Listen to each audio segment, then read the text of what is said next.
1865 movement, and I have also upgraded the notion to 4M65. I have a few companies that I represent. One of them is this company called Assess Digital. It's a digital marketing company, and a few other companies that I mentor as well. And today we'll talk a little bit about business as well. But for those people who know me, I first would like to ask, am I slimmer today? I'm very vain, okay? From January to now, I have this thing called a big loss. This is a very positive loss. I lost 10 kilogram, okay? 10 kilogram, and it's quite amazing loss. These are kind of loss that we are happy about, and I really want to encourage everybody in this time. Please keep yourself healthy and keep yourself fit as well. Okay, I walk a lot and I exercise a lot, and we can talk about. We're not here to talk about my size, but I just want to encourage you that it's possible to lose 10 kilogram in 3 months. Okay. All right. Thank you everybody. I can see everybody talking, encouraging me. Thank you. Okay. And one thing I want to encourage everybody, go to my YouTube channel. It's called 1M65, YouTube channel 165, and please click follow. Okay, I will be publishing a lot more videos, shorter videos, more informative videos. Not everything will involve Kate Loo from now because it just takes too long a time. I've got a small marketing agency to help me with publishing some of these things. So moving forward, we'll be putting up a lot more educational videos to help everybody. And I only got one calling, right? Is to help, help people, help fellow Singaporeans do well in their life financially. Okay. So thanks, Dragon, for inviting me here. And Dragon is a unique name. His actual name is Noel. Sometimes I interchangeably call between two. He's an incredible real estate specialist, but more importantly, he's one of the few real estate specialists that has a heart out. That goes out for people, especially in the area of CPF. Okay, so today we're very privileged to have him to host the show. So over to you. Let's start the show. Okay, over to me now. Okay, Mr. Loo. Okay, let me take a look now, Mr. Loo. Okay, some questions that I have prepared for you tonight, especially for the whole show tonight. Okay, now let me get my okay. A bit old already these days. Yeah, correct. Okay, Mr. Loo, very simple. Now, I have after the poll, right? I think that seems like half the population of the poll, they know about 1M65 and 4M65 based on the video last year. Okay, based on the video last year. So my question is very simple. For the viewers who don't know about this 1M65, I earlier on do the recollection as well. So right now, right, why the purpose for the webinar tonight, on the talk show tonight, is because Mr. Loo was telling me about 10M65. That was 2 weeks back. And then it really blew my mind. So basically, Mr. Loo, just for curiosity, can you please describe to me what is your 10M65 strategy? And is it achievable by everybody? Is it just gong gong, just to make everybody happy and to sell a dream, and yet it's not practical? Probably I need you to confirm that. Yeah. Okay, thank you. Because half the people here have not heard of 1M65 and 4M65, so maybe let me start from scratch again. And please pardon me, for some of you all has been following me for 4 or 5 years.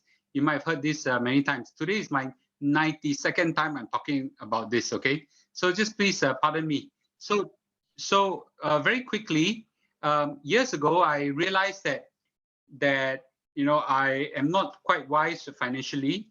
And I've been burned very badly by the Asia financial crisis. That's 1997, and that taught me really the humbling experience that actually I'm not so good in financial management. So what I did was I was very lucky. I found a financial mentor. Today the financial mentor is no longer a secret. Is Mr. So Chin Heng. He used to be a deputy CEO of CPF board. Today he's a special advisor to the CPF board, and he taught me one thing. He taught me power of compounding. Okay, and today I would like to share with you all a lot about power of compounding.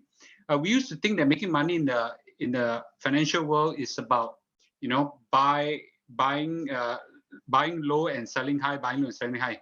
But maybe there's another method of making money financially. And actually, that's the power of compounding. Now, what compounding says is that if you put $1 into an item that gives you 4% return, okay, and you leave it there and just go on with your life, to continue to work, enjoy your life, or whatever, and just leave it there. In 30 years' time, you'll become $3.24, okay? And if you could find something that gives you 10% return a year, over 30 years, you will multiply to 17 times, right? And I say, wow, what an incredible thing. Now, a lot of people look at this like, wow, this interest rate not too big a deal, right? But if you can find something that gives you anything above the bank rate right now, which is less than 1%, 1% is equivalent to nothing, right? So the graph goes like this, right? And the more the interest rate, the steeper it goes. So I found that, wow, the CPF interest rate is actually quite high. Now, I say this again and again. A lot of y'all don't like the government. I understand. Okay. A lot of y'all don't like the CPF. I also understand. You can hate the government, you can hate the CPF, but you must love their money, right? Government give you money, you want or don't want, right? So the government give you money, you must take, right? So government give you 4% return. Now, no need that. For the first $60,000, it give you 5% return on a special account. Then I realized, wow, at a young age of 30 years old, I throw every cent I could find into the special account. And at a point in time, the cap was about 100,000, and MediSave cap was about 30,000. So I could max out to 130,000. And I did that with my wife as well. So she also maxed it out as well. And if you could just hold that number, okay, 130,000 at 30 years old, each person, both will start compounding. And by the time we retire in 65, we would have $1 million in our CPF account. Okay. So that's how the foundation of 1M65 come about. The 1,065,000 assume that at the age of 30 years old, you and your spouse throw $130,000 into your special account and leave it there, okay, and your MediSave account, and just let it compound and go on with your life and work, okay? Even if you don't work, okay, and don't save a single cent, you combine together, you still will have $1 million waiting for you in your special and MediSave account, okay? So with that, but if you were to go, but you notice this formula says that I don't need to work, right? I'll still have 1 million. But what if I continue to work? So me and my wife today, we're all working, okay? We work in our companies, and we draw a salary and things like that. There's a cap of $6,000. Above that, you don't get more CPF. So we are kind of equalized. And the amazing thing is that we found that that at today's age, we're about 49 years old. Today, we have a combined CPF of about 1.5 million, and it's growing rapidly. It goes like that. Initial years is very flattish, very boring. But in the later years, it starts turning up like that. We're now in this thing right now. So you will see our CPF going very, very fast. Okay, this does not include whatever money we have put into the housing. And I've asked myself this question, okay? What if, if at 49 years old, we combine, we have 1.5, what happened at 65 years old? Now, for some of you are with me in the 1865 Telegram channel. We have got about 14,000 people inside today. I regularly call people to help me because I'm not so good, with my Excel and things like that. So I've decided that, why don't I work out and see whether at 65 years old, how much money will I have, right? Just assuming me and my wife continue to work and nothing else. And then we found that, okay, at 65 years old, assuming we just continue to work until retire, we will have $3.6 million combined, okay? Not anything, do nothing different, okay? That means just continue to work. Whatever we have inside, our OA stays there, whatever inside, SA stay there, whatever I have inside, some minor stocks and shares will stay there and just let it grow, 3.6 million, okay? Now, what if I put money from my CPF ordinary account into a S&P 500 equivalent, which I did during the crash last year, okay? So I throw quite a lot of money inside. I still kept some, not entirely, but what if I throw all into S&P 500 over the next 1 or 2 years, the number, okay, will grow to close maybe over $5 million. Let's assume that the S&P 500 grew at 7% a year. Now that's quite modest for S&P 500. The S&P 500 over the last 12 months has grown some phenomenal 30 to 50%. I don't even know the number. It's some very, very big number. But let's assume every year it grow at a normalized rate of 7%. This would be our number. Now, some people say, hey, I'm not going to throw everything inside the CPF from my CPF into ordinary account. That's a fair assumption. But from 3.6 to grow to $4 million, no, I think it's possible. And that's how I came out with this concept called 4M65. Okay, it's not a walk in the park. It's not easy, but it's achievable. Okay, it's achievable. Okay, by people. Now you have to start young and start early. Now, even if you can't hit 4M65, no, try 2M65, try 1M65, try 2.5 M65. So there are a range of numbers you can go for, and that this should not be your only investment, but this should be your anchor investment. Okay. Now, so far we've hit 4M65. Okay, I haven't even started on 10M65 yet. At this juncture, maybe we should maybe take one or two questions if there are. If not, I'll go on. I'll go on with 10M65. Over to you, Noel.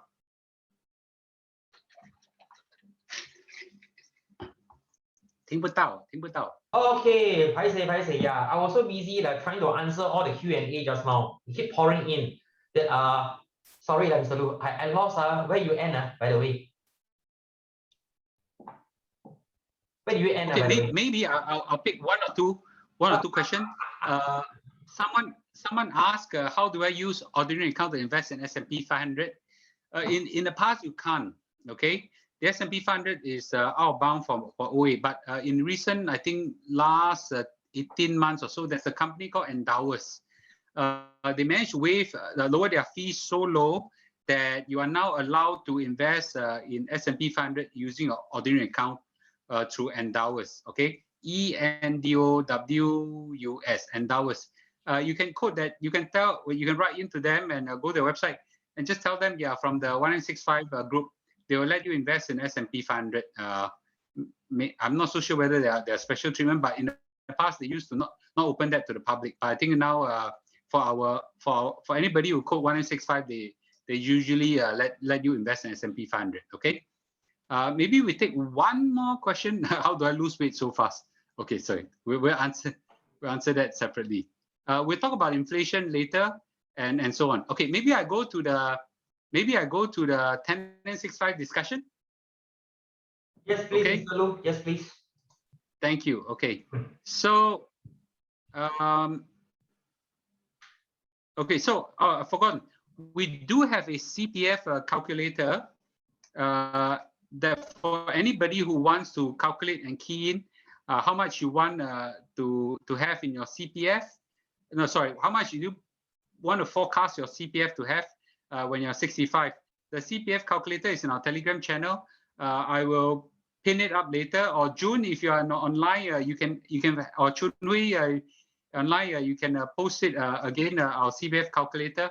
It is something that is very useful, developed by one of our 1865 fans, also pro bono, voluntarily. You can use this calculator and key in your exact numbers right now. It will tell you how much you have your CPF when you're 65. Okay, it's a very strong way to encourage yourself. Okay, so go to our Telegram channel. It's here. Telegram, you look for Loo1865. Okay. All right, cool. So the question really right now is 10M65 a house sale logy? You know what's a house sale logy? You know, is it BS? Okay, 10M65. How is it possible? You know, is it even possible and things like that?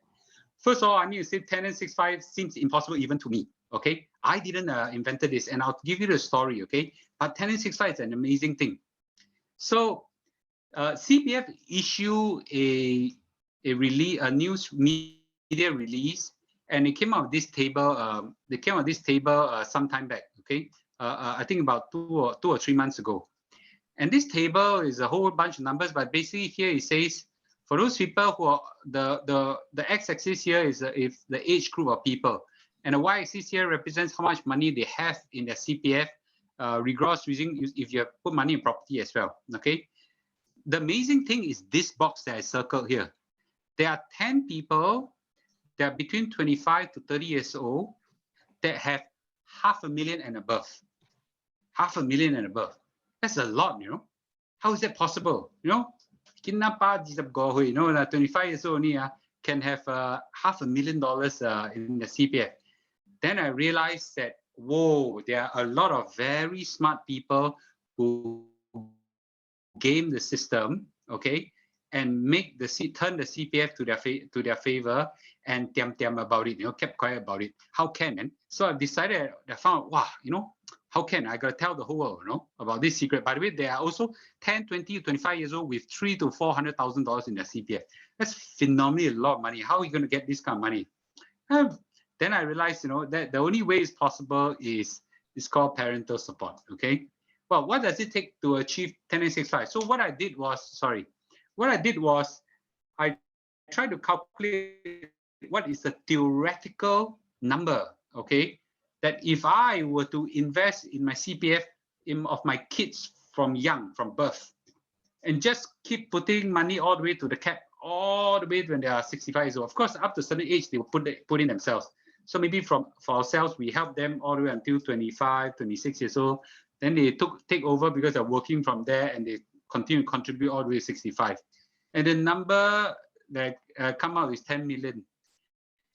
And how do you achieve 10 million? Now, it's very difficult, okay? It's near impossible, but it's a theoretical possibility. First, you top up their full retirement sum, $186,000, into the infant special account from birth, okay? And that also include, we forgot to say, also include a MediSave account, okay, which today is at 63,000. Now, not very few people can do that. I recognize that. And then every year, consistently top up to the max of 37,740. If you do this, you will hit 10M65. The Excel sheet is in our Telegram group as well, okay? I have got Chun Hui and a few experts. I think Siu Chen also helped me in this as well. Thank you guys to help me calculate this 10X65 calculation. Now, a lot of you are going to say, you know, it is impossible, Lucia. Who's going to hit 10X65? I understand, okay? But there are people already on the way through it. Now, of course, you got born with a silver spoon. But for us who are of certain age, think about it. We buy a lot of endowment fund or educational fund for our kids when they're young at birth. Why do we do that?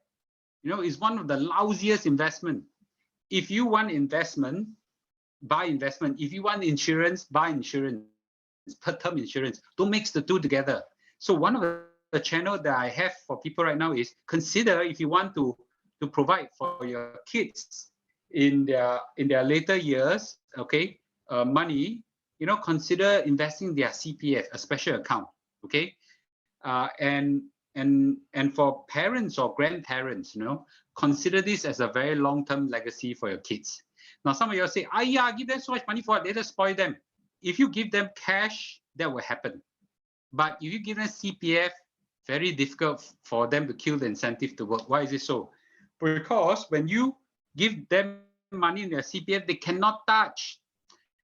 They can only touch it when they hit 55 years old and above. So by 55 years old, okay, they should have learned how to manage money already. If they don't work, you know, from their grown-up years all the way to 55, they have to eat grass, you know. So they have to learn to work very hard.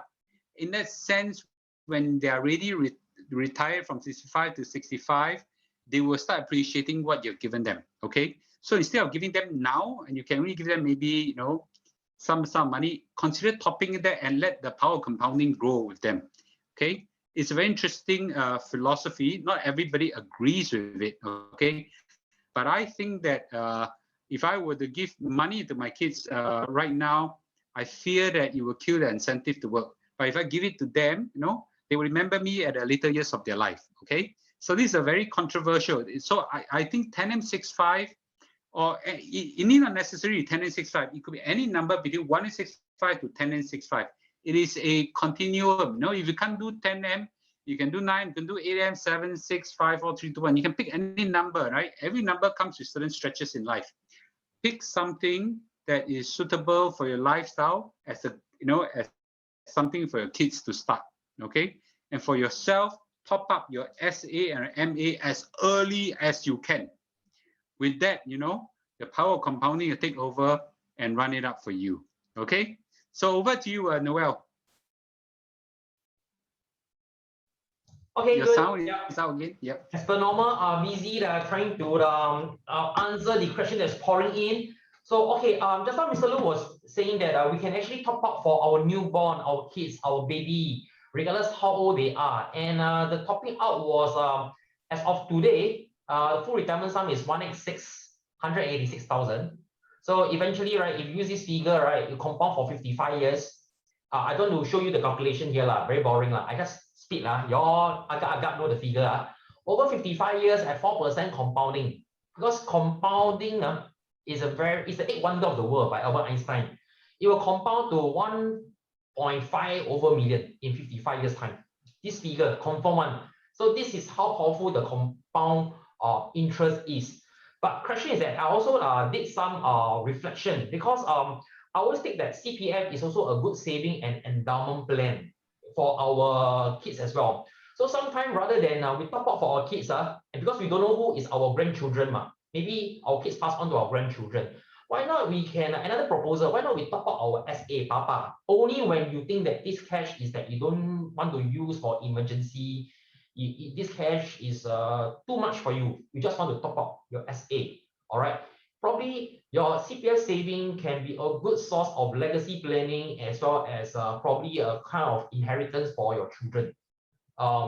This is probably another way because I have always encouraged my parents to top up, and because I'm the only child, so sometimes I even top up for my parents as well. Yeah, so this is something that I did for my parents and for myself as well because end day, right, they actually nominate me in their will on the CPF.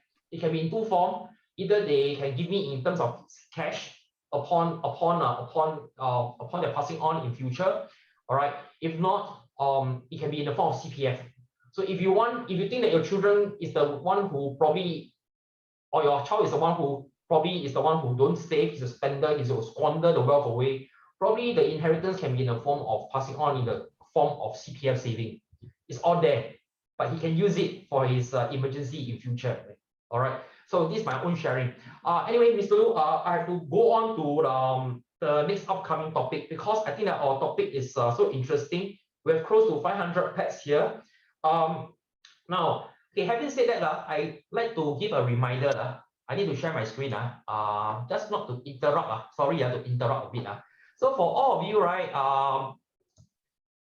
who want to catch the content of the recorded video tonight, please subscribe to Mr. Loo channel or my channel, or both if better still, because we have more quality video coming ahead. All right, please subscribe to that because for some of you, we realize that you just came in later part of the day. This is the QR code for Mr. Loo and for my channel as well. Just subscribe, all right, so that whatever detail nitty-gritty, right, that you miss out, just go back to the video. If not, I don't know for Mr. Loo, feel free to WhatsApp me. If I can answer, I try to answer every question by today.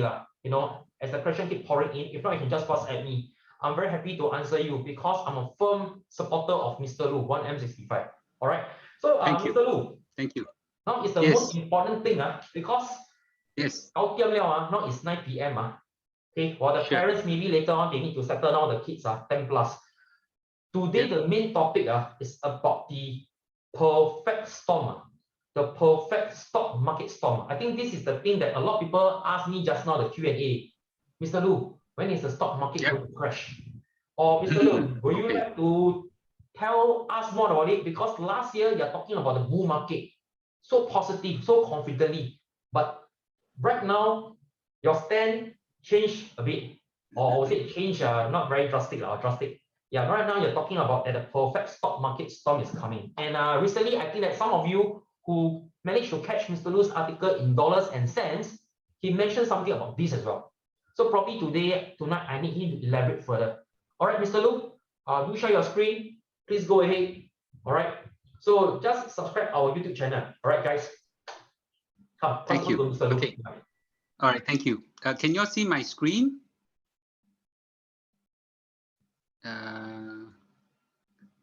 Can you all see my screen? Okay, Mr. Loo, please share. How would I do that? Okay, the green button. Okay, wait a minute. Sorry, guys. And share screen and share. All right, cool. Okay.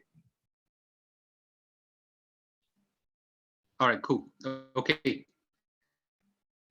Now, tonight I'll talk about the stock market perfect storm. Okay, I wrote about this article about I think I published it last week or so, or 2 weeks ago, and I talk about a few things. So today I'm going to give a more detailed analysis of why I came to that, and I'm happy to have people having different opinion, or happy that people who want to dig further into it. Okay, and you can draw a question, and after this whole session is over, we'll try to answer as many questions as we can. Okay, so maybe let's start first.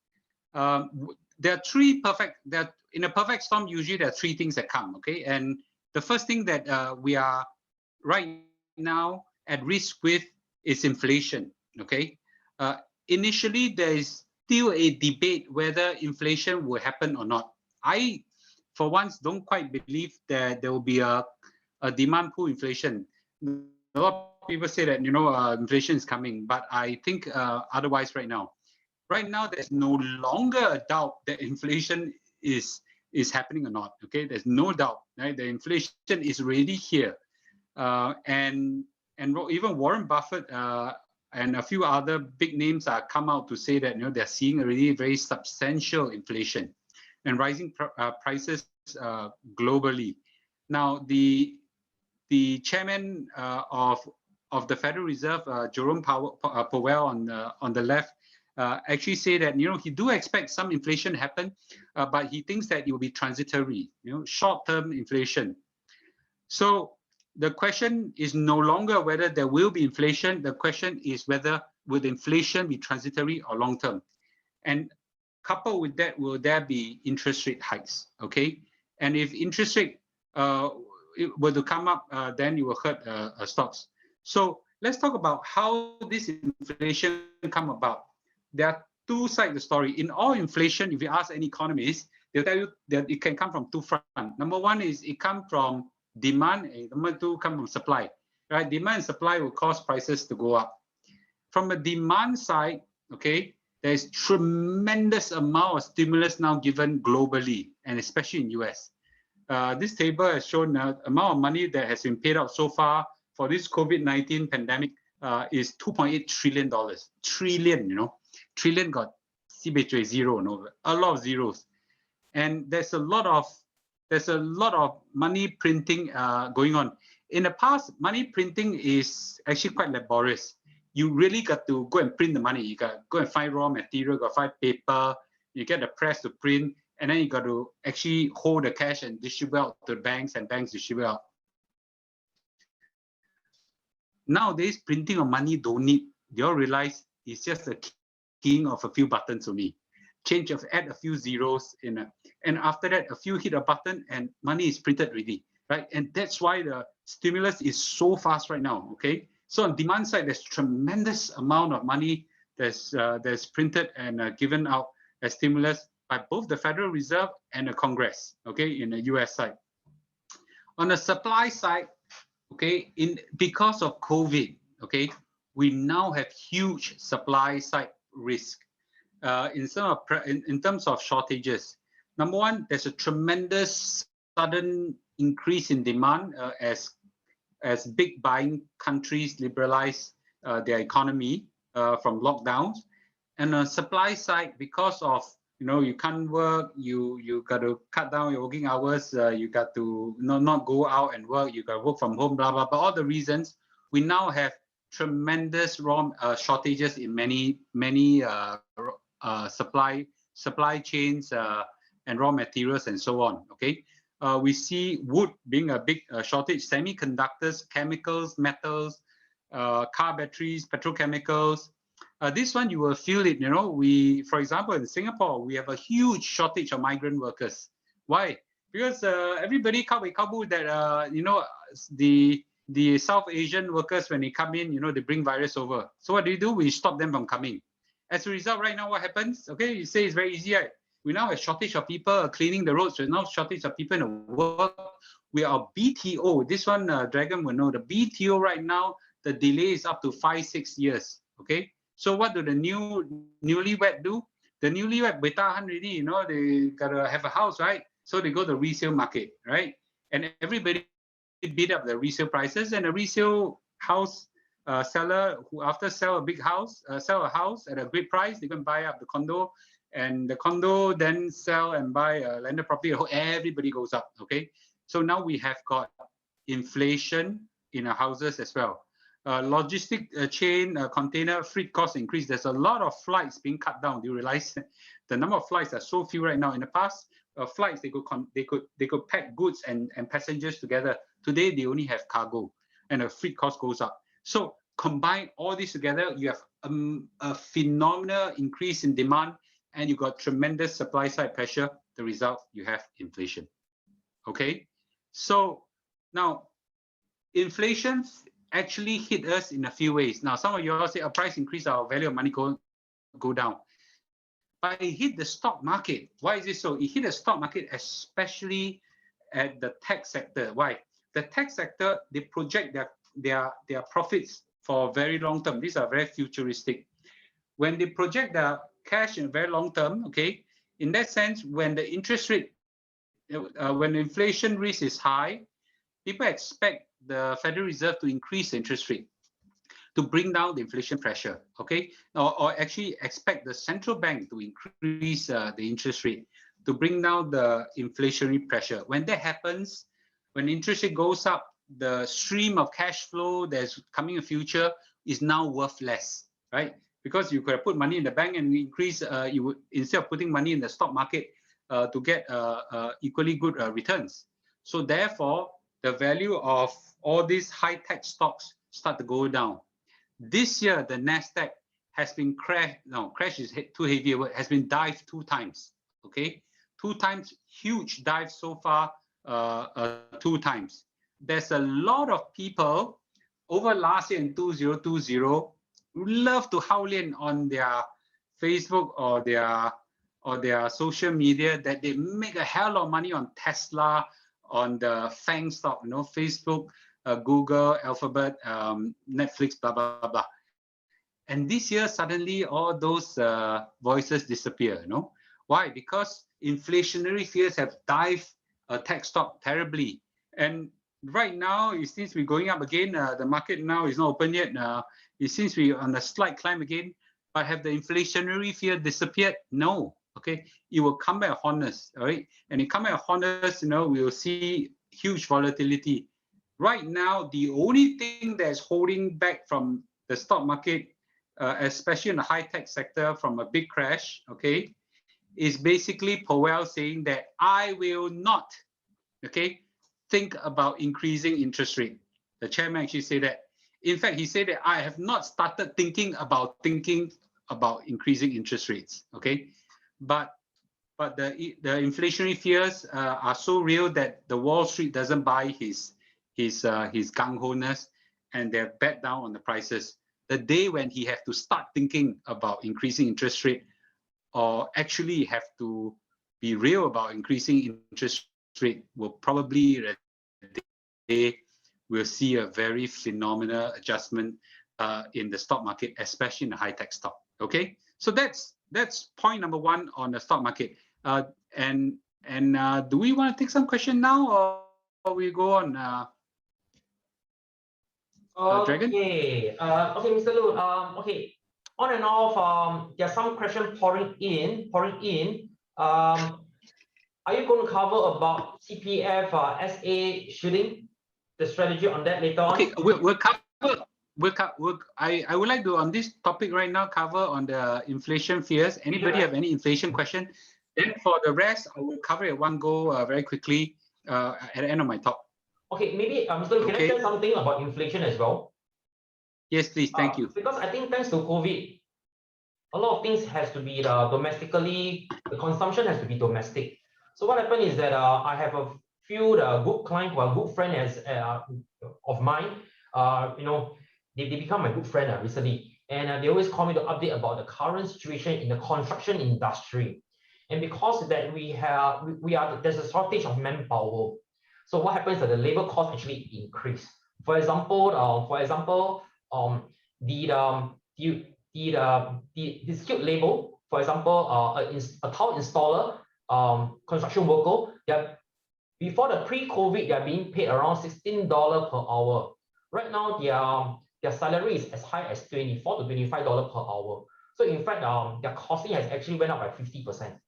And then, of course, recently there was this main client of mine was sharing with me that construction costs for projects like HDB, in fact, is already during the post-COVID, and the post-COVID, it's went up by 20 to 30%, the tender.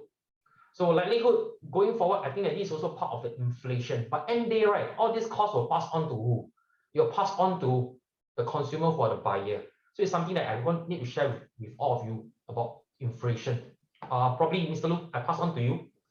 Something to add on, yeah. Okay. Okay, cool. Okay. So basically, I will talk about how do we hedge ourselves in inflation. What do we do? But basically, in a nutshell, I think in the inflationary environment, okay, I think we need to make sure that there's, while we keep cash for enough for rainy day and for investment, our cash should be well invested and into assets that will go up together in an inflationary environment. Okay. So we'll talk about that later. Let me go on with the next perfect storm threat. The second is the one that I think the whole Asia see and the whole Europe and US don't see, which is that we now have a threat of the variant COVID-19 virus. Okay, and Asia right now is, I don't think any one of us in Singapore and in this talk, there right now nearly 500. Sorry, there are 500 people here. We have a doubt that right now the threat of the variant is a very serious threat. Taiwan, who is so good in fighting the virus, okay, for 1 year right now has on average 20 deaths a day. Okay, and in Malaysia and in Thailand. And even in Australia and in India, huge amount of infection and deaths every day, and this is a very serious problem. And at this juncture, the whole world should be like, getting very kanchong about it, right? So now our world is a small world from a financial stock market point of view, but at this juncture, what's happening to the Ang Mo world? Okay. This is what happening in Ang Mo world. The Ang Mo world right now are fast lifting their lockdowns. Okay, US has begun lifting their lockdown. They're even telling people, if you have got your vaccine already done, you don't need to wear a mask. Now we have got Germany, we have got Portugal, Sweden, and a lot of other countries now gradually lifting the lockdowns. Right today, our Prime Minister came up. Okay. And I think Minister Lawrence Wong also said, this is not the time to ease. Okay, we have got close to 40% of our people having already one jab, and we're still very kanchong. I think US is about 51%, not tremendously much higher than we are, and they're easing down already. I fear that in time to come, okay, in the time to come, I'm not a scientist or a doctor. I can't tell how fast, but I can tell that it's happening. It will happen. And when that outbreak happens in Europe and in US, we are no longer looking at the same old kind of infection. Okay. And when that day happens, we're gonna have a hit again. Now, will the hit be as bad as what we saw last year in March, April? I don't think so. Okay. But would there be a hit? Hit on the stock market happens when it's unexpected. Okay, so when it's unexpected, the hit will come very painfully. Okay, so I think that point number 2 that is of the highest risk to the stock market, in my opinion, is an unexpected variant hit in Europe and US. Okay, this one I think almost everybody will agree with me. Okay, now in the interest of time, let me go to the third point. Okay, and And I talk about the third point when it was raging. We've got missiles flying between Israel and Hamas and between the Palestinians. At that point in time, it almost was very close to a Middle East war because Syria and Lebanon was about to be drawn in. Okay, fortunately, Egypt and US came to mediate a ceasefire, and today we have a very what I call uneasy and fragile ceasefire. Okay, now some of you say, what happened there is nothing to do with us. If there's going to be a Middle East war, one of the things that will be hurt very badly is oil. Okay, oil prices will start to spike, and oil has a huge impact on the stock market. Okay, so fortunately, right now they've come to a ceasefire. It's uneasy and fragile. My personal opinion is that you probably hold because both Israel and Hamas doesn't really want to escalate or prolong the conflict. But within Israel itself, the Jews and the Arabs are always having conflicts and fights. And once that happen, it may spark off again. So at this juncture, not sure, but it's more optimistic right now. Okay. So that combined together, everyone will start asking, so what do we do? No, Mr. Loo, no? I need to say again for the 100th time to my friends, okay, is that it is precisely in this kind of high-risk environment that a financial safety net like a 1M65, 4M65, okay, and above is invaluable. It's invaluable and it's absolutely necessary. You need a financial safety net to hold all your investment strong. Once you have a financial safety net that's formed in your CPF, okay, that's running towards a 1 million or multi-millions, whatever happens to your stock market, to your cash, and to your investment, to your property, it doesn't matter to some extent, okay? Because you have got something secure there. You know, if you lose everything, you still have that. Second point I'll drive at is that stick to a time-proven long-term investment horizon, okay? Or investment strategy. Stick to a time-proven long-term investment strategy. Now, I like to invest in S&P 500. I like to invest in a broad-based index. Why is this so? It's because over time, it's proven to go up very steadily. Now, I have some slides to show you on that.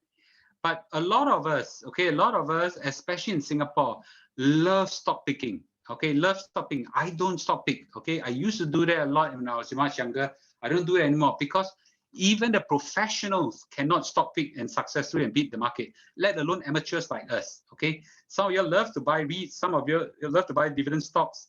If you have bought high dividend stocks like SPH,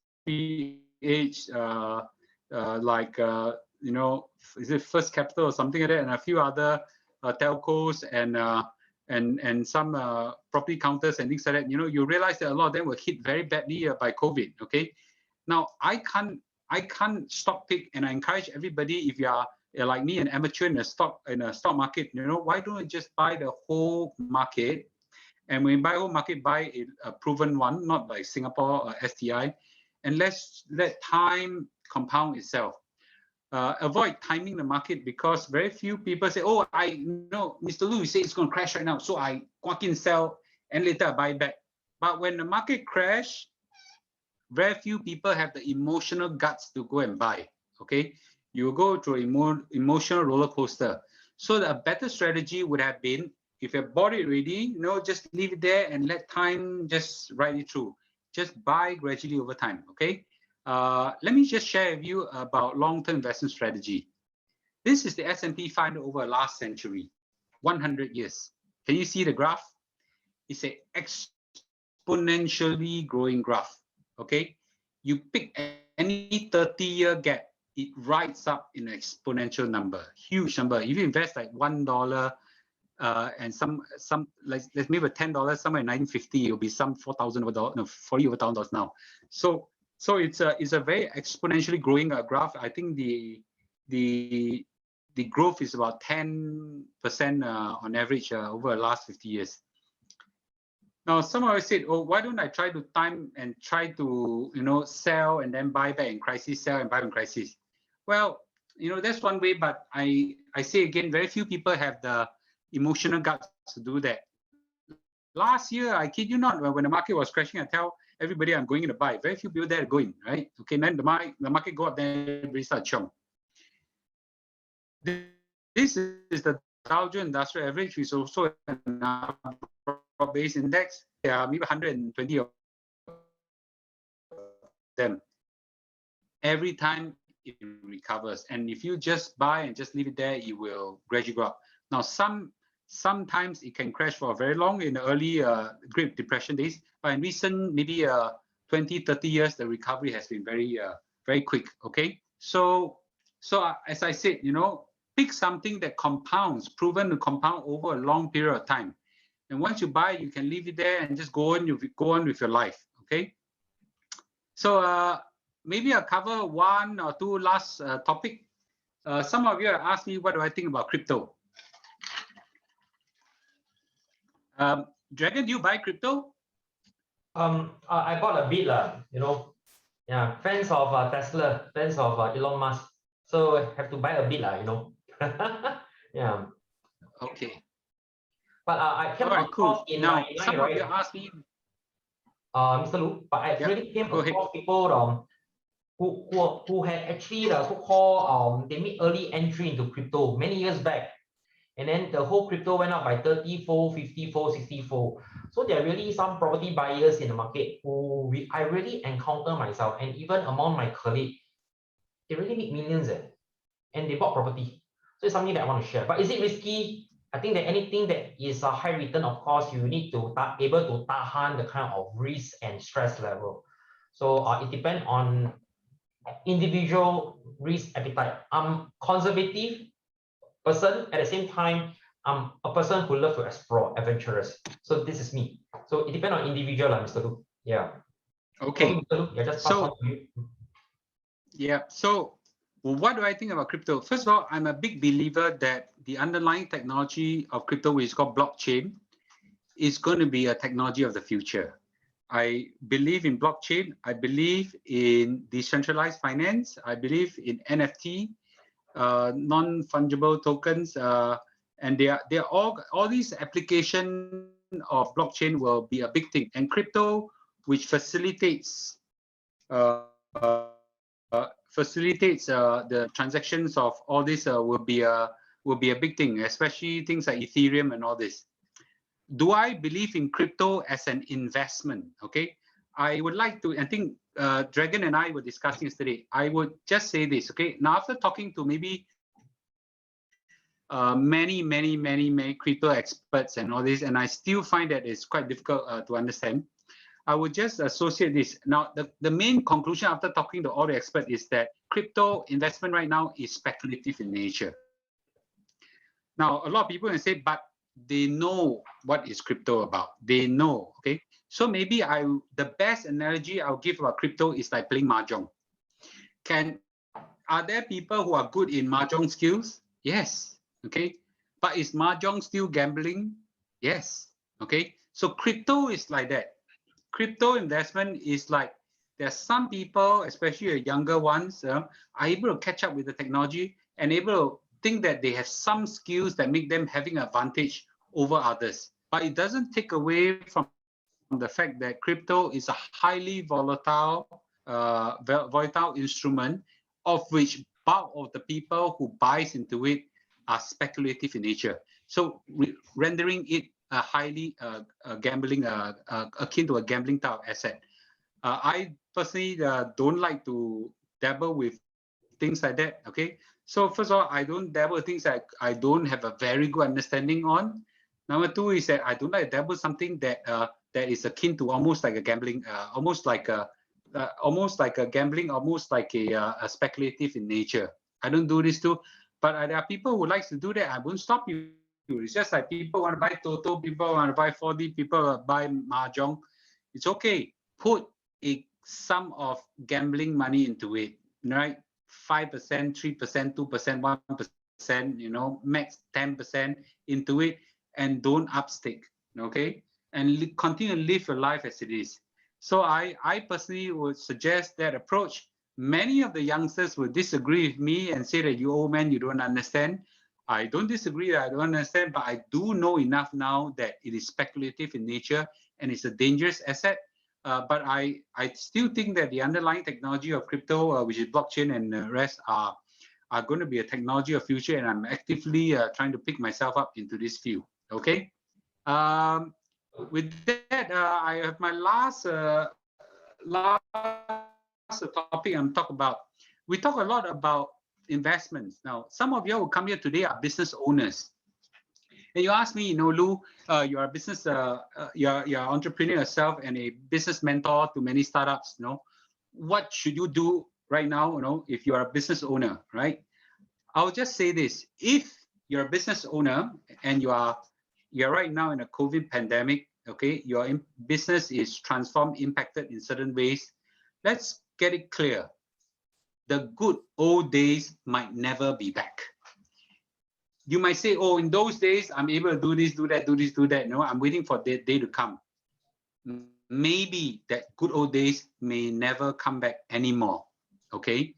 So therefore, at this juncture, okay, I encourage every businesses and even every individual, go digital completely or predominantly. Okay. Go digital completely or predominantly. Do a lot of digital marketing, create a social presence, digital presence, rely on e-commerce, rely on social commerce, count on e-payments, and so on, right?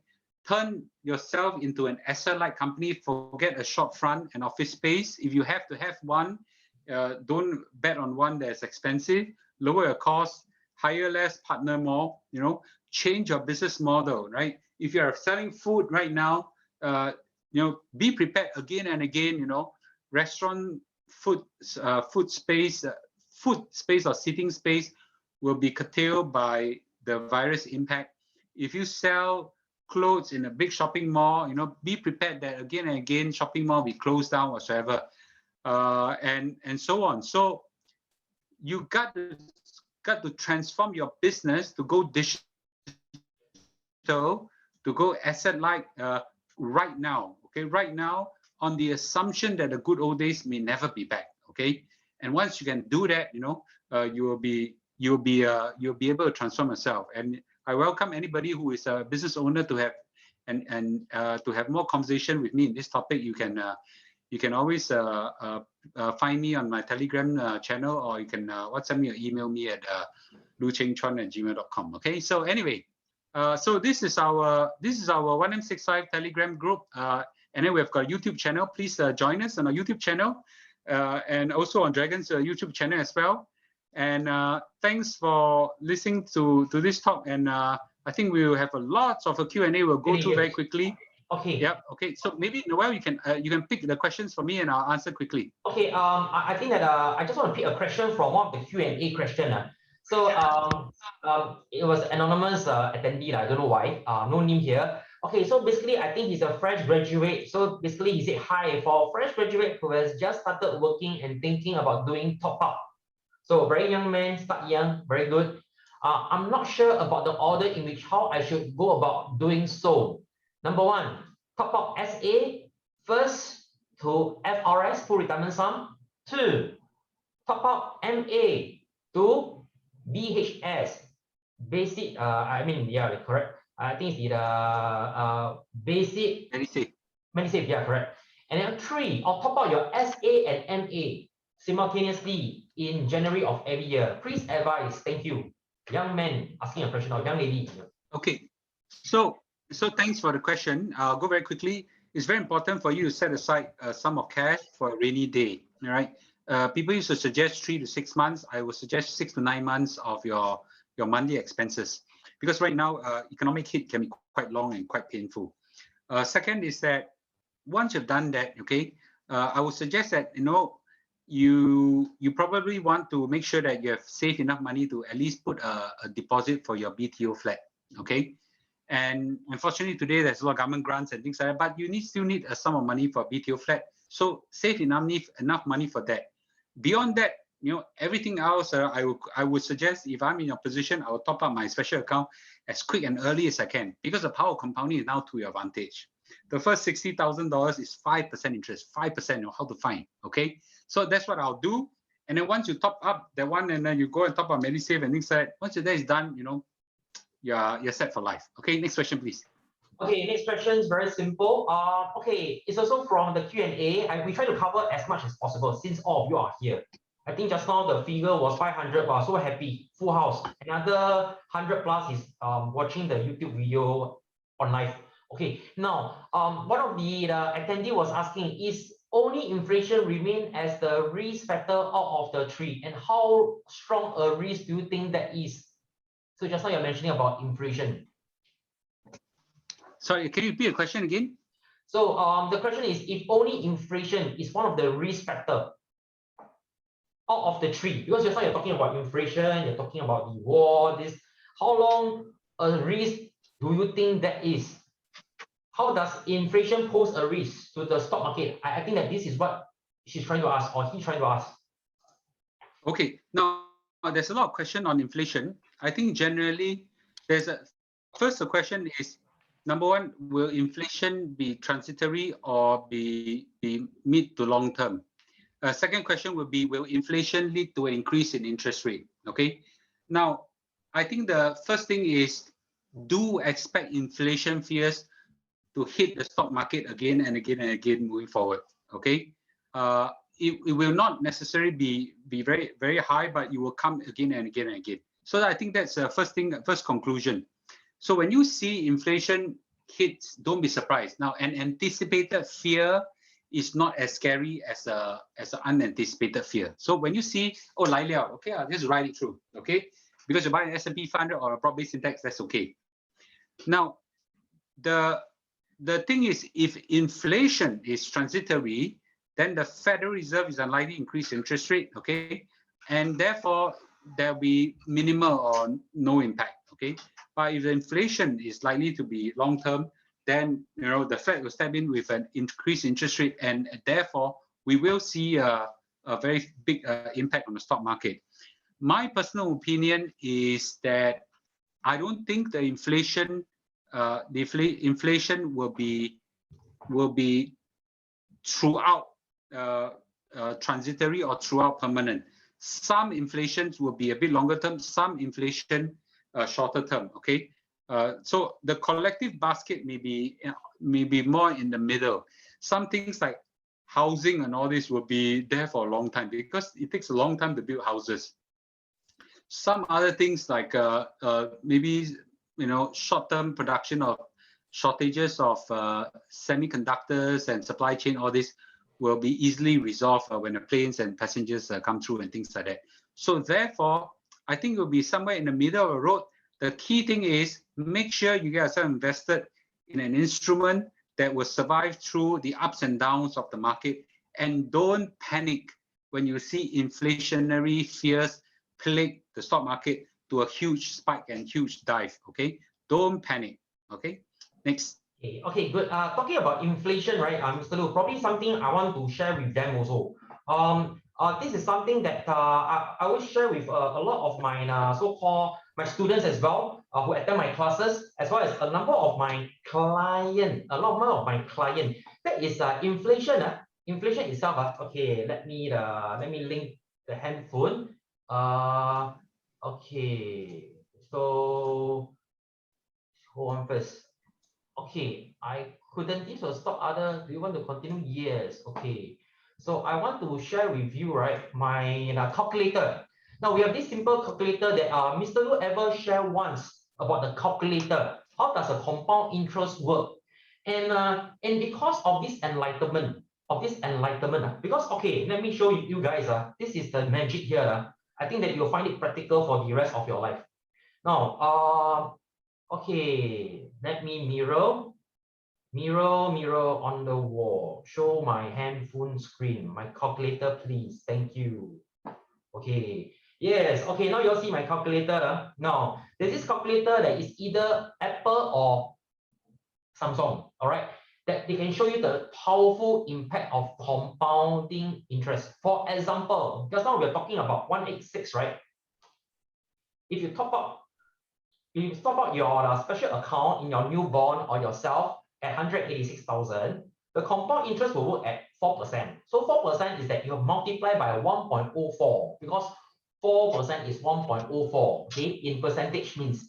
And if let's say you and let's say the compound interest is compounding over 55 years, you have this effect 1, 2, 3, 4, 5, 6, 7, 8, 9, 10, 11, 12, 13, 14, 15, 16, 17, 18, 19, 20, 21, 22, 23, 24, 25, 26, 27, 28, 29, 30, 31, 32, 33, 34, 35, 36, 37, 38, 39, 40, 41, 42, 43, 44, 45, 46, 47, 48, 49, 50, 51, 52, 53, 54, 55.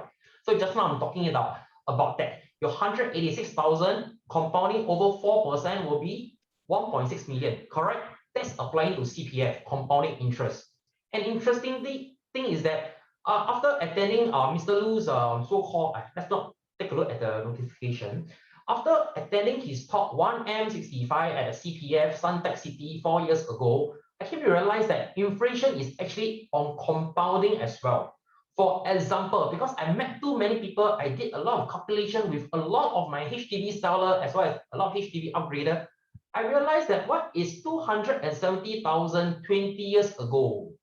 270,000 20 years ago, that is a 5-room BTO in Sengkang and in Punggol at 3% 20 years ago. And it compound for 20 years. So you have to multiply by 20 times. You just press equal 20 times. 1, 2, 3, 4, 5, 6, 7, 8, 9, 10, 11, 12, 13, 14, 15, 16, 17, 18, 19, 20. These days, the 5-room BTO at these places, the suburb area, are also around this price, Punggol and Sengkang. So what does this mean? Sifu is correct. Because of his sharing at the seminar, it made me realize that inflation is also compounding at 3%. Because the average inflation of Singapore, everything, even a plate of char kway teow 20 years ago, 25 years ago at $2, right now is 350, 380, based on 3%. Very soon one, you can do your own calculation on anything. Meaning what happened is that 20 years later, the BTO, if assuming that the inflation is 3% compounding, it will be this way. 1, 2, 3, 4, 5, 6, 7, 8, 9, 10, 11, 12, 13, 14, 15, 16, 17, 18, 19, 20. 880,000 based on inflation compounding 3% for the next 20 years at places, suburb, Punggol, Sengkang.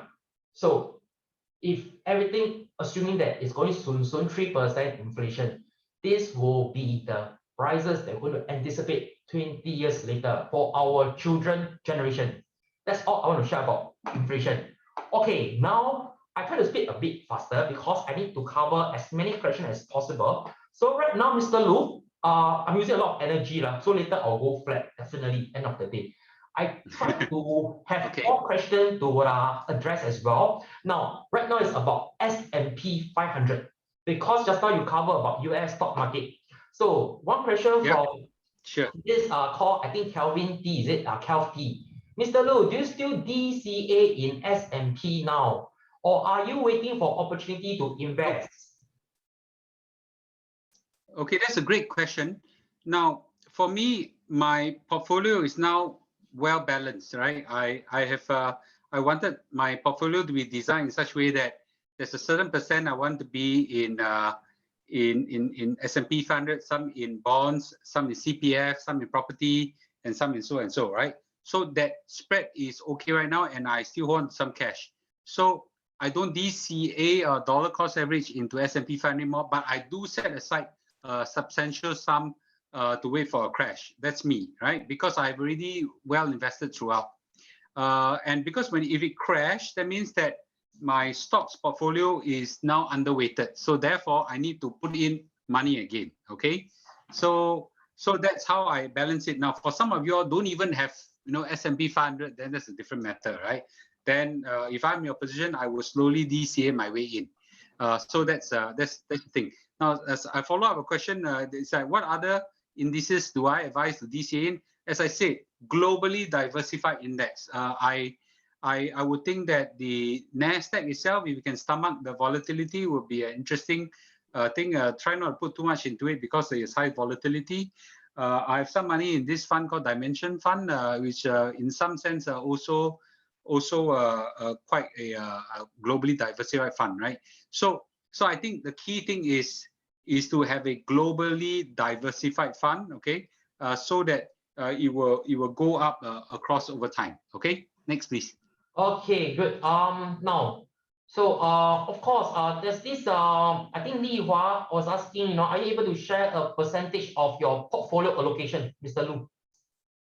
Okay, it would differ a lot from people to people, and I came to realize that the yardstick that there's out there is not that they say that young people should have much. It really depends on your risk appetite. So I will have a substantial sum in my CPF, which I don't touch. Bulk of my investment are now in stocks, and there is increasing substantial sum right now directly invested in my businesses, and also into as the angel investor myself. Okay, so I need to emphasize again that you start on something that's low risk, like your bigger financial safety net, your CPF.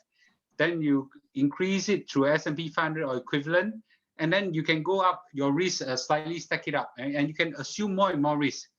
I heard someone say this today in Chinese, and I watched it. He said, 穷人不要找高风险投资, which means that when you are not rich, please avoid high risk investment. I do agree with that. Okay, when you are not well to do, don't take up risky assets like crypto, Tesla, or things like that.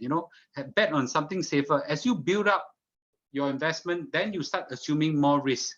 Not the reverse. Now, when I say that, but when I was young, I also didn't do that. As a result, I lost a lot of money. Okay. Yeah. Next, please. Okay. Come, Mr. Loo. Let me see. Do you invest in gold? Simple question. I think there's a question on gold and also a question on some commodities and things like that. Okay, I like to invest in things that are productive. What's called productive? Companies are productive. Houses to some extent are productive as well, and things like that. Gold itself, no matter how I rub it, how I kiss it, how I put in the soil and try to grow it, nothing's going to happen. It's still a piece of gold. All right. The only way I can make money on gold is someone were to value the gold higher. So it's the story of a sucker looking for a bigger sucker, right? Now, gold, at least you can melt it and make the gold chain and bracelet and all this, maybe so, right? But gold itself, like all commodity, is something that I don't prescribe to because it's a non-productive asset. Okay. Okay. Now let me go to the chat group. I think there's a lot of questions in the chat group that's unanswered. Okay. Okay. There was this. Okay. James Ho talking about precious metal. I think we have. Okay. Eric was asking when the storm hit the stock market. Wow. Okay, Mr. Loo, when is it coming? Well, I will just say this, okay? If I can tell when the storm will hit, I must be God, right? If I can tell when the storm will hit, I will do exactly what I say I shouldn't do, which is go and time the market. Now I can't, okay? I can't, and I don't think anybody can. But I will imagine in the near future, because the inflation problem and inflation fears are not over. Inflation is going to, so there will be huge volatility that will come. Okay, it will come. It will come. That I'm very sure. Is it going to hit in 1 week, 1 month, 3 months time? I can't tell you. Okay, is the COVID outbreak is going to hit in a very big way as a result, crash the market? As a result, US is going to seal up. Is going to shut down all businesses and things like that again. It's hard to say. So I can't tell when it's going to happen, but I can tell you that the likelihood is high. Okay, so therefore, I think the idea is to be prepared for it psychologically. Put your money when you have still time now into an asset that compounds over a long period of time. Okay, next. Okay, Li Hua asked another question again. Okay, I think it's very practical. Any advice on which good stock to invest, but is overpriced now? So a lot of our questions from the ground, I noticed that they're saying that the Dow Jones, the S&P, they're right now all-time high. Do you think that coming forward the next 50 years, you'll break another all-time high over again and again, and probably why, Mr. Loo? Why are you so confident about it? There are two questions here. I think I'll answer the second question, then later I'll go at first one. Is that, am I confident that the S&P 500 and all the major indexes will break record again and again? The answer is yes, absolutely, right? Without a doubt. Okay, unless 100 nuclear bombs would fall on the U.S. Why is it so? Because the U.S. stock market actually absorbs all the super big companies, the super and solid companies of the world over there, not just US centric companies, right? These companies have a global coverage, and it's amazing. So, will it hit? Based on the 100 years of track record, will it break record again? Again, the answer is yes, absolutely. When it will break, I cannot tell you, but it will for sure. Okay, it has been doing that for 100 years. Over World War I, World War II, Great Depression, pandemic, SARS outbreak, Middle East war, whatsoever, and I think it will continue to do so. Okay, what was the first question? The first question is now the stock is all-time high. Which stock to invest? Okay, that's a good one. I thought I already answered the question, right? Don't pick stocks. Are you as good as I am? You know, I also don't pick. So just buy the index and join the market. No, I didn't advise on that. Warren Buffett advised on that. The best thing you could do right now is to just buy the S&P 500 and just ride it through. Okay, next. Okay, good. Okay, next question. Okay, very good. It's about condo. Anonymous attendee. She bought a condo already, paying with my CPF and cash. Will you advise using my spare cash to top up my SA and use it to do investment through S&P 500? Okay. Again, the answer is not binary. The answer is, which one do you do first? First of all, I'm not a big believer of condominium. I stay in HDB and I still happily stay in HDB. And I think there are some people who desire higher quality of life and feel that staying condo gives you a higher quality of life. You know, I wish you well, but you pay a high price for it, and you even stake your good retirement or financial wealth by pursuing a condo. But that's a very personal opinion. Okay, I don't do that. And as a result, I now have cash and CPF to invest in a lot of things. Now, what's the second question again, Dragon? Will you advise using my spare cash to top up SA or max my SA, or use it to do my investment? True. I've been talking about that. Yeah. Yeah, I've been talking about that. You know, have you been hearing me for a whole night? Yeah. So build your financial safety net first before you start stacking up on all the other high-risk investment. Next, please. Okay, Mr. Loo, I love this question because right now I think that the global world, right, they have a shortage of semicon chips. So will the chip shortage news have a big impact to the stock market? What do you think? I think the semicon. Now, I'm not a semicon expert, so I can't talk too much about it. From what I read, the semicon shortage is something that these kind of shortages are like the mask shortage, right? At that point in time when there's a mask shortage in early years, at one point in time, our country leaders were telling us don't wear masks and things like that, because there was a huge shortage, right? That these kind of thing, when suddenly there's a huge shortage, you know, in the short term, you know, there'll be price hike and things like that. But fortunately, these kind of things are something I believe that production can catch up fairly quickly. It's not like housing, you know. Housing takes forever. Housing takes forever to build up. So it is something that I would I wouldn't be too concerned about it. Okay, next. Okay, Mr. Loo, interesting. You've been talking about S&P 500. You've been talking about US. How about China? Moving forward, will we invest in Chinese market? For example, in Hong Kong, that's listed in Hong Kong, or the index itself, given that China growing economy and companies. Moving forward. Yes, I think China will dominate the world in many ways, and there will be a equal footing, or in some areas even unequal footing against the US. I think the China will catch up as the world #1 GDP in the world, and the technologies are now very innovative and leading the world. Okay, so the people are driven, people are on fire, and they have demonstrated that they are one of the leading countries in the world that contains the virus. So I do feel, I'm very optimistic about China, and I've also asked all my 3 children that each of them should take a gap year and study or work in China, because that is the way to go. Now we do have a language advantage. 我们都会讲华语 ，OK？ 虽然不能讲得像他们一样好，不过起码我们也是华人。So that language advantage can help us assimilate better and pick up some of the pluses. So I do believe in it. Yes. Next, so, please. Mr. Loo, apart from S&P from US, right? How about China, Hong Kong? Any advice? Any other index that the Hong Kong stock market is something that now when you talk about Hong Kong stock market, take note that there's a lot of companies inside are China based, and there's also companies inside they are from the rest of the world. In fact, I think the SGX right now have lost a lot of companies listing. Even Singapore companies are now listed in Hong Kong. So the answer is again, broad-based index. Okay, broad-based index. You need to understand that Chinese market is not as efficient as the US market, is less proven.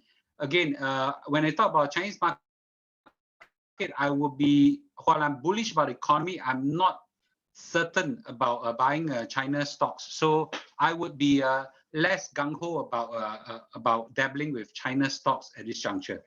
Okay. Next, please. Okay, next, please. Mr. Loo, I think that you answered this last year, but it's the same question. What is your view on the REITs related counter? There is an article they have written on REITs and high dividend stocks. In fact, I have a video on 1M65 channel on Singapore stocks. So please go and watch that. Basically, in a nutshell, REITs, high dividend stocks, is a very high dividend strategy. Is a very risky strategy. Okay, there's a lot of people disagree with me. One of the smartest men in a 1M65 channel. His name is Chun Hui. He believes in it. I don't. We're happy to differ. He's very smart and he knows how to do it. I don't. If I don't, I believe that a lot of people also don't. So if that's the case, if I don't, I'm not familiar with it, I avoid. Okay. Let me see. Chris, there are many questions. Pouring in. So it depends on the audience itself. Okay. Now there was this Darren Sun, Mr. Darren Sun, who advised, do you advise to max up the ERS at 55 years old? ERS, Enhanced Retirement Scheme. I advise everybody to max out your SA to FRS, full retirement sum at 186,000. But when you are at when you're 55 years old, you have option to form your retirement account, and you could go for enhanced retirement sum. I think today is 186 divided 2 times 3 is 279,000, something like that. Yeah, I do encourage that, but it really depends on how much spare cash you have and things like that. Okay. Yes, I do encourage that because the returns are very high. Mr. Loo, just now I saw that question in the chat group, but I couldn't find it anymore. I don't know why, too many, overwhelming. Okay, there was this this particular attendee who was asking about CPF shielding upon 55 years old. You like to share about it? How do they go about? Okay, again, SA shielding is something that that again, join our article. Join our Telegram group. We have an article on it. But in a nutshell, I will just say this. Okay, in a nutshell, before 55 years old, okay, so this, can you see? Yeah. Okay. So assuming that this is your OA and this is your SA, and if you have $186,000 inside and you have a lot of money in your OA, upon 55 years old, what the government does is that they will take $186,000 and put it into your retirement account. This is a 4% return. This is a 4% return. You have no loss. Okay. Now some smart Singaporeans came out with this concept called SA shielding. I don't know who came up with it, but I think Lorna Tan, who used to be from Straits Time, immortalized it in an article. He suggested that in SA shielding, just before I hit 55 years old, buy a bond fund, take out this and disappear. Okay, it's gone. So when you're 55 years old, government realize, hey, lobang here. Okay, so what it does is that it takes out money, and I would say for simplicity, you're supposed to keep some inside, but let's assume you can all buy $106,000 away. You take instead from SA, because here is lobang empty already, right? You take $186,000 from a 2.5% interest to a 4% interest account. That jump gives a uplift in interest. And after that, what happens? You sell your bond fund after 1 or 2 weeks of crossing 55. It moves back. This earn 4%. This earn 4%. So you effectively increase your interest rates. Okay. The details of it, I can post up on my YouTube video. I think I've a talk with Money FM before on it, and we have got the articles that talk about it as well in our Telegram group. Okay, next please.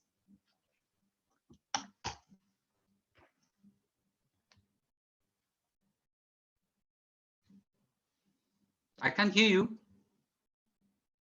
Okay, now pardon my ignorance. This question is by I think Chin Yao. Okay, so for people who are very new to the 1M65, probably the one question for this group of friends. Pardon my ignorance. Can you top up the SA monthly to meet 37440? That is 37,440. Top up SA monthly, or is it only one time per year? You can top up up to $186,000 at one go. Okay. Subsequent after that, you can top up to your CPF through your work, which is each work will give you a contribution of max $37,740. And then when $37,740 will break down into 3 parts. One part go OA, one part go SA, one part go MA. So that part will still continue as well. Okay, that's the max you can do. Okay, Mr. Loo. Okay, next. Darren asks again. Just now we are talking about the SA shielding. Darren is SA shielding. Because his question is that why do people do OA shielding? So just now we're talking about we're shielding the SA. So Mr. Loo, you love to answer the question. I don't know what's OA shielding. I've never heard of OA shielding. Why do you need to shield a OA? So you shield a SA because you want to make sure that you take advantage of the 4%. Okay, but there's something that other people do is that they realize that wow, interest rate very high. In my CPF. So everybody in the past used to think that because CPF 政府 jialui that kind of opinion, right? So to go Hong Lim Park, Kabu and things like that. But over the years, because of CPF enhanced CPF knowledge and things like that, also thanks to a lot of 1M65 movement contributors and all the members, now the opinion has changed that instead of at 55 so take out every sum. Now a lot of people are going to harm money back, and don't want to take out. So the CPF contribution is in billions right now, So a lot of people realize that they are holding on to too much cash, and therefore they return back what they take out from their CPF using a cash back into their ordinary account. Okay, and when at 55, so anytime they want to take out, they can. Okay, so it's a very high interest savings account. Okay, that's how they create it. All right, next please. Yeah, I think Darren, just want to add on Mr. Loo say, because I think CPF is very smart. Is it very smart? I don't know. I think that it's their system, not they're very smart. It's just that upon 55, right, the first portion to meet up our retirement account, right, or retirement FRS in our RA retirement account, they will deduct from the SA first. Once they deduct everything wipe off from the SA, then they'll wipe off from the OA. So that's why probably a lot of people, they are doing the SA shielding over here. Probably this is the thing that I can think of to answer you also. Okay, Mr. Loo, now I think a lot of people ask a lot of questions like this. At the current S&P level, do you advise investment more into the unit ETF, or is there any other ETF that you're investing yourself also? I think they are more interested in your portfolio. I think it is very important. I don't have any, but I mean, there are some investment that I do that are a lot more higher risk that I won't even suggest to our ordinary investor there. But that's because I told you I've stacked it up. So my suggestion is, and I've said it before, have a portfolio, if this amount of cash, okay? And what I encourage people to do is to cut into half or whatever the portion is. One half, break it up into many smaller bits and DCA into a S&P 500 equivalent. Slowly buy, every once a month, every once a quarter, or every once 2 weeks or whatever. DCA into it. The other half, keep it. And when there's a huge market tank, 10, 15, 20%, be very gutsy and go into bigger amounts, okay? So in that sense, you balance between the need to DCA, okay, and don't time the market. And in some sense, you also have some logic that when there's a big market crash, you also want to buy it. Now, I'm a very gutsy person because my portfolio is all balanced really. When the market tanks, I would, dump big time into it. Now, I came to realize that very few people have this emotional guts to do that. So I suggest this balanced approach will be better. Next, please. Okay, good. Okay, Mr. Loo. Question from Lancy Lim. If you want to use cash to do dollar cost averaging to invest in S&P 500, what are the recommended tickers? What are your probably company that you're looking at? Okay, so I think it's a very good question. I cannot recommend. I think it's probably against the law that I recommend you. I can only say that using CPF, the only place to buy is in dollars. But using non-CPF, there are a lot of options for S&P 500. Come to our 1965 group and just ask a question. There'll be 5 to 10 people very eager to answer the question for you. Okay, Mr. Loo, do you feel safe to start topping up new bond CPF account given the uncertainty of the future? So I don't know what future, maybe COVID or what, yeah, or future of Singapore. Yeah. The answer is what options do you have that is more certain than the CPF? Is cash more certain? Is the stock market more certain? Is your insurance company more certain? What is more certain than the CPF? So the question is not an absolute but a relative question. A lot of people say, oh yeah, but the government can change their policy. The government can this and that kind of thing. PAP can get voted out, blah, blah, blah, that kind of thing.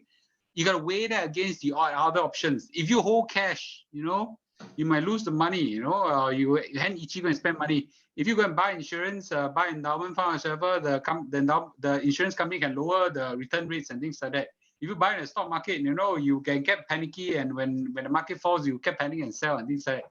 So the question is a relative question, not absolute.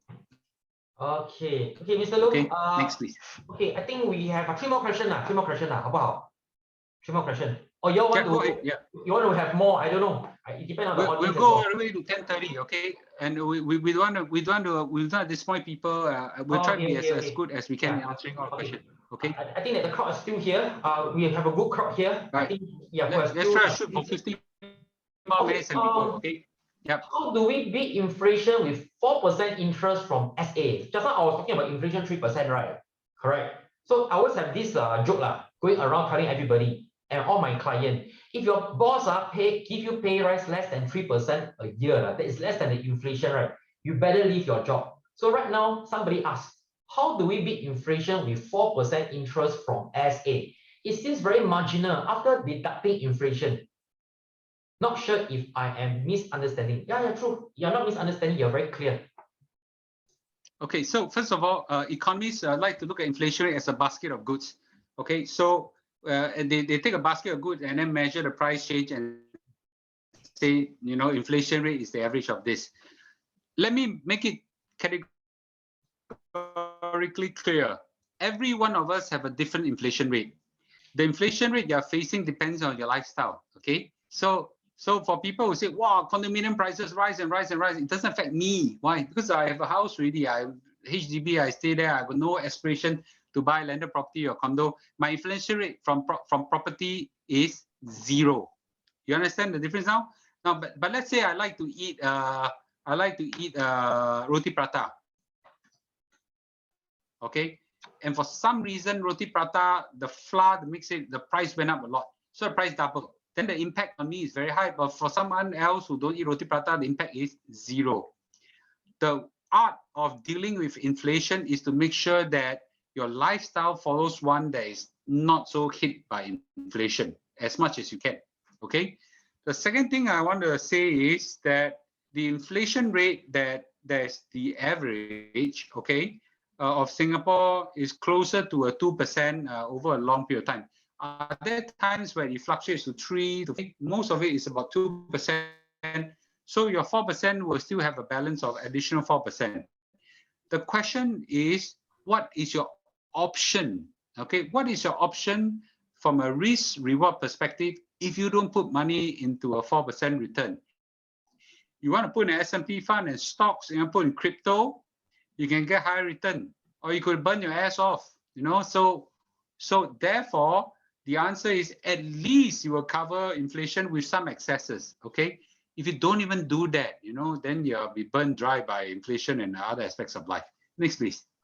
Okay. Now there's this by Taylor Hong. Investing for OA, is it wise to use up the full amount investing for OA? I know that for Singapore stock market is only up to 35%.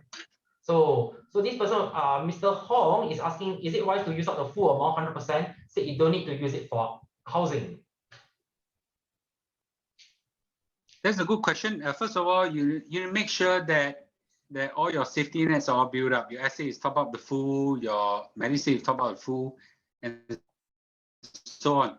With an SA is about 2.5% return, not bad, but not good.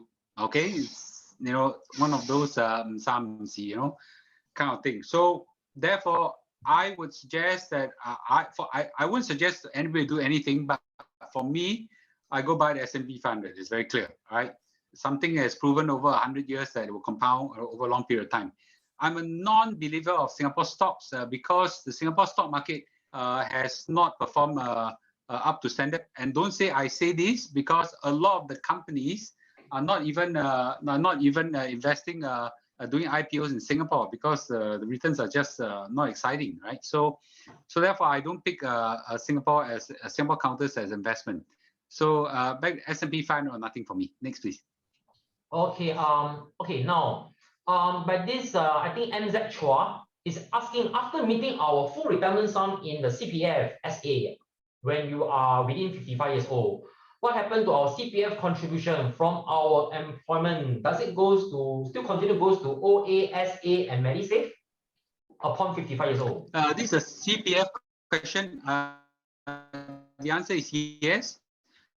But I think the proportion changes. I think it will be less towards the SA and more towards the OA or something like that, or more towards the MA. So the proportion will change compared to yourself when you're young. Okay. So the answer is yes, but the proportion will change. Next, please. Okay. Interesting, Mr. Loo. Okay. By anonymous attendee, Mr. Loo, you mentioned that you invest in property too. I don't think so, right? You don't invest in property, right? I got HDB. I'm saying now this is my HDB. Do you invest in physical property or REITs? How does inflation affect? I don't invest in REITs. Yeah. I'm sorry. I may have some REITs that I bought many years ago. That's Suntec REIT, but I bought it 15, 20 years ago. So it's a long time ago. So I probably have still holding to some of it, but very little. But in a nutshell, I don't believe in it anymore. Why is this so? I think it's because I think the landscape has changed. That retail space, because of COVID, the pandemic, people start to realize that that they could now start buying from online, cheaper, better, more convenient, So therefore, the need for me to go out to a shopping mall is less. And I think shopping mall visit now is more a lifestyle. It's more to get some food at some restaurants, more for a leisurely walk or whatsoever, rather than a need for shopping. So therefore, I think that property REITs are less of a demand. I think there are some data center REITs that are different, but I would suggest that I'm not a big believer of REITs as a good investment. Next. Okay, I just answered a question by Andrew, and Andrew asked a very good question. For people who are very new to 1M65, okay, I think that for the benefit of those, okay, upon 55 years old, should I have, Andrew asking, upon 55 years old, should I have fulfilled my full retirement sum? My assets, that is 100K, 200K, 300K in my OA and SA. Can I withdraw it anytime, Mr. Loo? For people who are new to the answer is yes. Above by law, above your full retirement sum, you can take out any amount. The question really is, should you take out? What are you? Why are you in such a rush to take out? The interest rates are very high there, you know, and again, right? You can have you know, there is no reason why, if you have faith in OCBC and DBS and UOB, and you have no faith in CPF or in many aspects government links and things like that. So yeah, so you don't need to be in a rush to take it out. Okay. Okay. Probably just to share about my own personal encountering what I did to my father. My father belonged to the time where he's not under CPF Life. So what happened is that there was one time where I brought him to the CPF at Tampines outlet itself, on the Tampines, one of the branch itself. Now, I did ask the so-called the CPF officer who is on duty there back then is walk-in, no problem. All right. Now, the first 30K in their RA, okay, RA is up to 6%. The next 30K is 5%. Anything above that, beyond 60K, $1 onward, is annual compounding 4%. So basically, I did ask the officer himself that what happened when I put 90K today in my father's RA, because my dad belonged to a generation where they don't save, you know, so they don't save. So basically, that the officer did a calculation for me, for my father. Should he put 90K at the age of 60, 68, 67 for 15 years?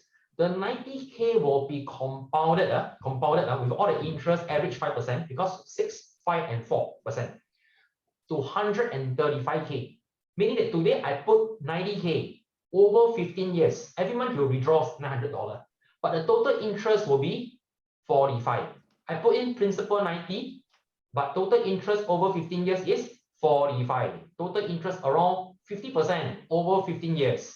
So this is how safe, because number one is CPF, very safe. It's not those other so-called other related investment that is very dodgy. So he feel very safe, and that's giving the confidence to top up his RA. And this is pertaining to those generation who are not in CPF Life. CPF Life, different thing. All right. So Mr. Loo, I continue another question. This attendee asking, is investing via robo advisor a better alternative than investing using endowers with CPF for new graduate? Well, I think must be a young man. Is investing via robo advisor?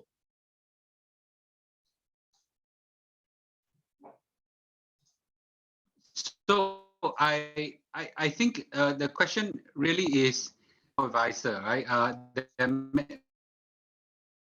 Robo-advisor means different thing to different people. I think what we're saying is in a more automated form of investment. I think investment could be very simplified by very simplified. I prefer to just when I'm young, to bet more on the S&P 500. I don't even think we need to buy too much bonds, given if your CPF. But as your age goes up, you need to mix with some level of bonds and shares and things like that. Maybe some of these robo-advisors will come in handy. I wouldn't be in a rush to do it. Yeah, next. Okay, good. Now next, Mr. Loo. There's this question by Bernard. All right. Now Bernard, he asked, okay, if we top up OA to SA as soon as possible, once we hit FRS, full retirement sum, we cannot do cash top up to get tax relief. Should I rush to max out my full retirement sum using OA to SA, or should I do it cash top up slowly and gradually every year? Correct. So this is the question.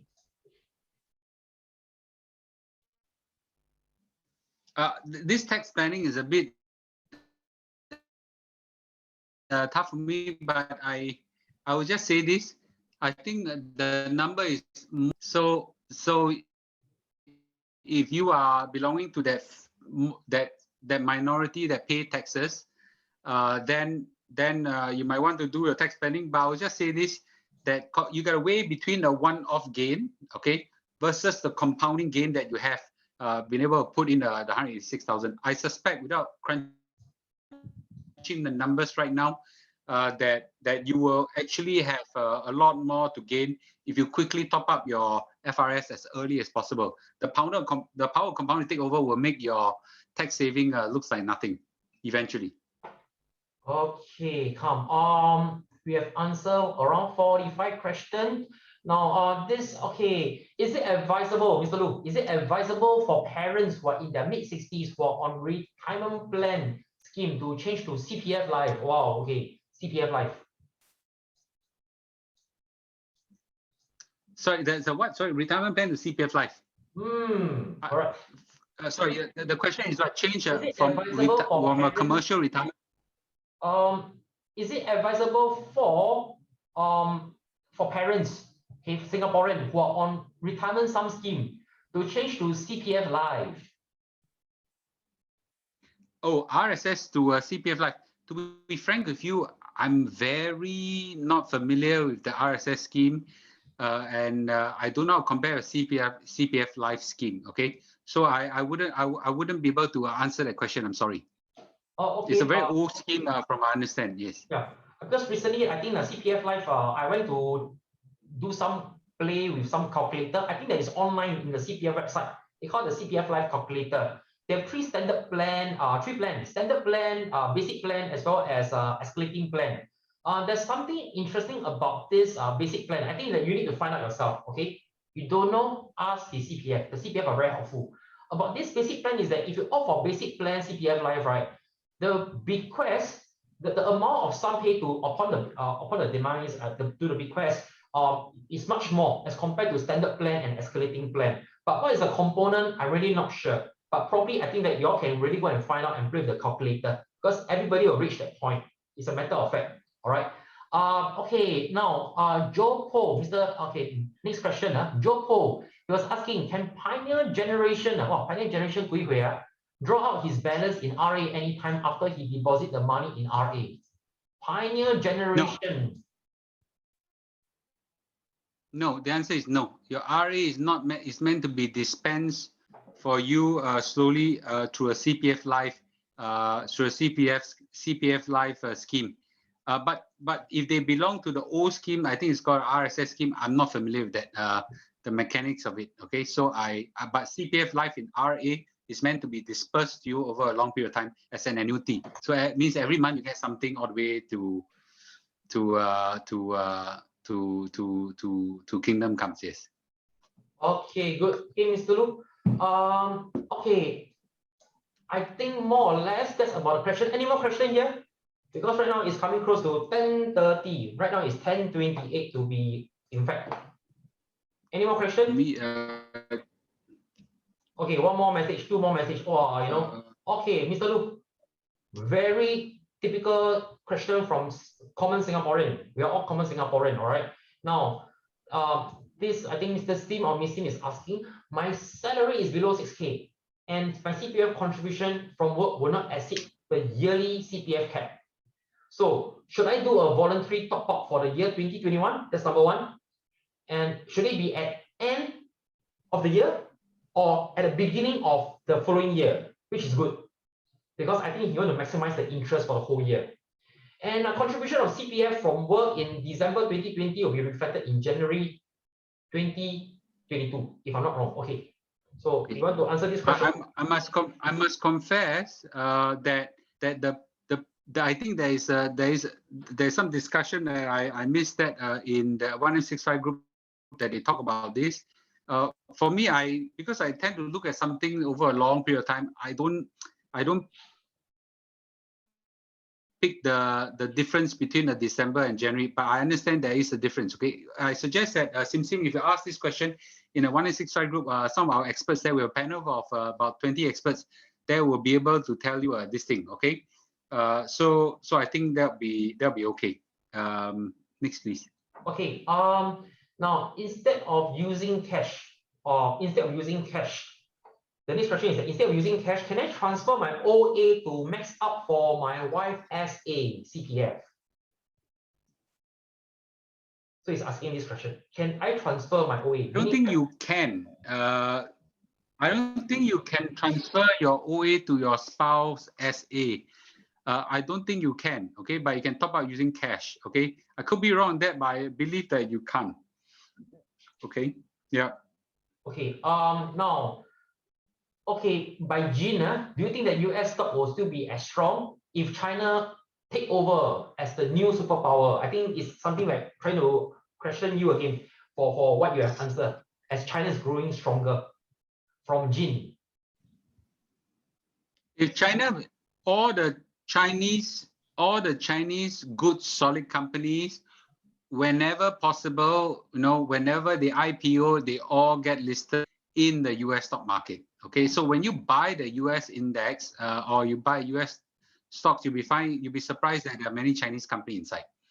Okay, so I say it again, when you buy a broad-based index, don't be surprised that there's a lot of Chinese companies inside. Okay. Sorry, I like jump to quickly answer a few a similar question. How do I buy S&P 500 without going to a company stand hours? You can buy S&P 500 using cash by opening up a stock account or things like that. But using a CPF OA, you can only use endowers. Okay. So right now, okay, advantage of RSS. Okay, good. I think that we are almost there, Mr. Loo. Did I miss out any question, or do you see any question that you'd like to answer further? Okay, let me do a quick scan. Oh, there's someone asked me about why don't use OA to pay for housing. Okay, the simple point is this: if I have housing, if I use a commercial loan, the interest rate right now, how much is the interest rate right now, Dragon? 1%. 1.1 to 1.1 to commercial loan. Mortgage loan, right? 1 to 1.3, right? Yeah, commercial. Your interest rate is about 1.1 to 1.3%, but your CPF, we leave your OA inside, earns your CPF if you can. You make a difference of more than 1%, 1.2, 1.3%. So it's from your CPF and use it to pay your housing. You lose a fierce amount of money. So that's why you don't use your OA to pay your housing if you can afford it. Okay, right? A lot of all these articles are in. You Google my name, the articles there. Some of it you can find on our YouTube channel. We'll try to make more of this kind of video in the pocket size so we can answer some of these questions for you guys. Okay, next please. Let me do a quick look of it. Oh man. Some questions are repeated, so it's more or less spill over. Okay, so there's some people ask about bond funds. Okay, I do go into some bond funds in US. You can just Google for it. I cannot tell you what I buy because I think that, what to buy, I think that'll be against the law. But again, right, if you ask in 1865 channel, some members there will be happy to share what they do. Okay. Will the US-China relationship deteriorate in the near future to cause stock market crashes? Both China and US do not have an incentive to deteriorate the relationship, to my opinion. Yes, if Trump is around, he'll pick up a fight even more, but I think the current US president is probably less confrontational. But nevertheless, if the relationship can cause stock market to have a downward pressure, as we've seen in 2018, that actually happened. When that day happen, you know what you should do? You should buy some more. Okay. Yeah. Okay. Should one use OA and SA to invest in CPF investment scheme? Okay, CPFIS. SA, don't touch it, because the interest rate is very high. I say it for the 50th time tonight, I think. Okay. Okay. I think that's the time's up. We're trying to hold everybody back. Okay. So, ladies and gentlemen, thank you for listening to us. I hope that you find this session helpful. And I strongly encourage everybody to continue to follow us on our Telegram channel and more importantly on our YouTube channel. Okay, I have the QR code here for the YouTube channel 1MC5 as well as my YouTube channel. Just scan the QR code and subscribe our channel so that you'll be notified of all the new video updates, guys. Yeah. All right.